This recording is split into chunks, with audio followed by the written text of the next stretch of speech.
How many of you have a tablet? All of you do? Okay. So, what do you have to do to make it work?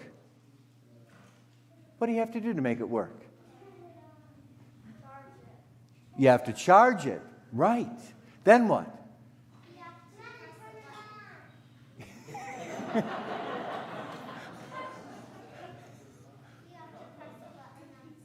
You have to turn it on, that's right.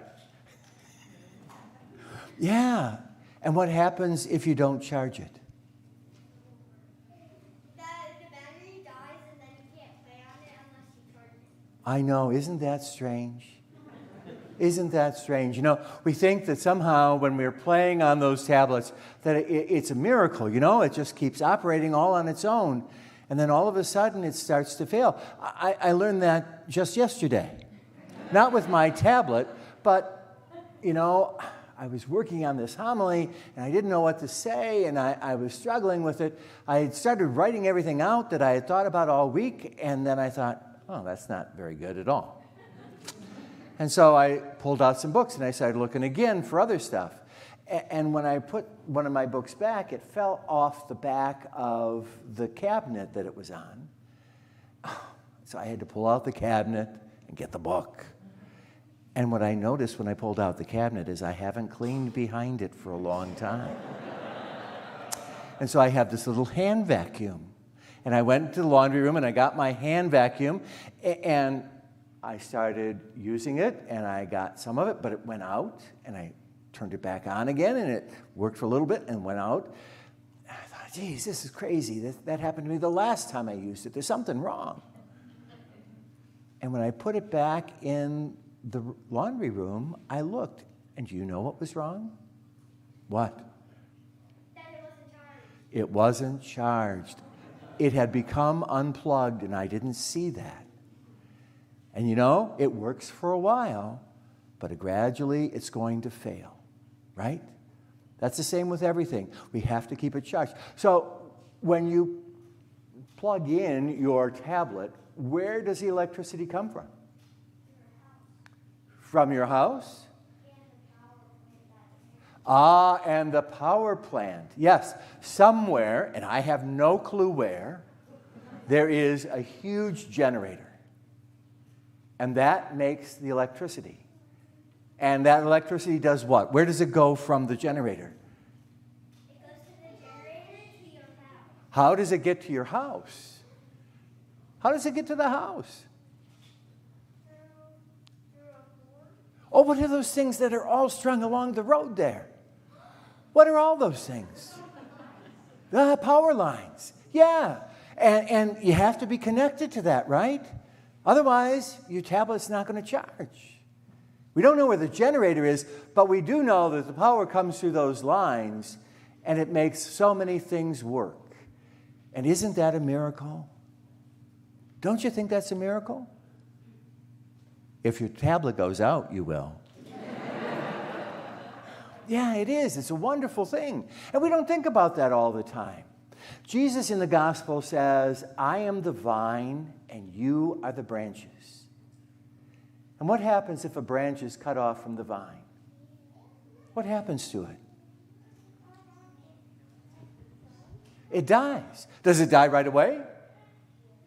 No. No, it'll die over time. You just slowly watch it as the life runs out of it, just like your tablet left uncharged. Slowly, it will die. And Jesus is telling us something very important, that we need to be connected to Him in order to draw our life from Him. And even though if we're not connected, it won't happen right away, slowly will be a whole lot less. You know, every now and then, I've met with young couples who are getting married, and one of the questions I always ask them is, how often do you get to church? And you might guess, not very often. And you know, a couple of times I've had people say to me, well, you know, Father, just because I don't go to church, that doesn't make me a bad man or a bad woman. I go, oh, no. Please, no. That's not what I'm saying at all. But could we be better? Could we be better? And that's the important thing. You know, when we're born, we're kind of small, right? Are we supposed to stay that way? No. What are we supposed to do? To grow up. Yeah. Yeah, I wasn't born this big, thank God. You know, I grew up to be this size. And along the way, you know, it's the same thing, not just with our bodies, but with our spirits, with our minds, our hearts, the way we live and love. That's all supposed to grow over time, right? Yeah, because you're in second grade right now, right? And next year, what's going to happen? And you're going to go into third. That's right. And then what's going to happen after third grade? Into fourth. And you just keep growing right through that. And as you grow taller, you're going to grow up here too, because you're going to learn more and more. Things that, well, you haven't even thought about yet. But you also are going to grow in here. And that will be over a whole lifetime. And that's what we're all called to do. You know, I'm a little older than you by 10. By 10 times is what I'm saying. Most of you are about 7, and I'm 70. And you know what? I'm still growing. Not up. And in fact, that kind of has failed me. I'm now growing down. And the good news is, but what I lost in height, I gained in my feet. You know? But I'm still growing.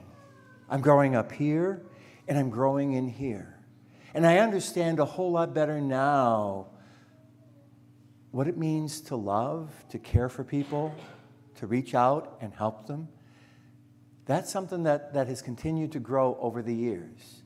And I think I'm better at it now. Because over the years, the Lord has kept leading me further and further. He's helped me grow in that. Because I've been connected to Him.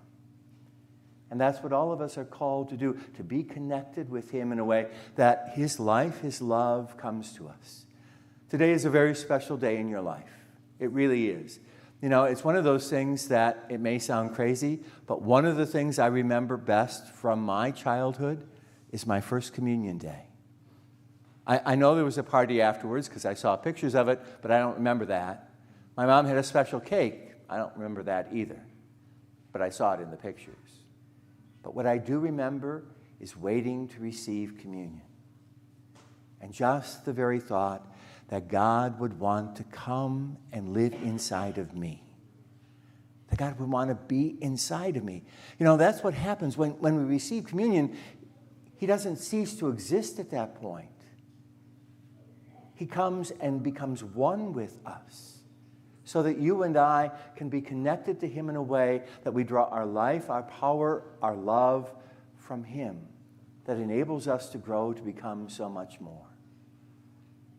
I hope today will be a special day for you, a day that you'll remember all of your life, the day in which you remember how the Lord wanted to come and be within you, so that you long for that gift again and again and again.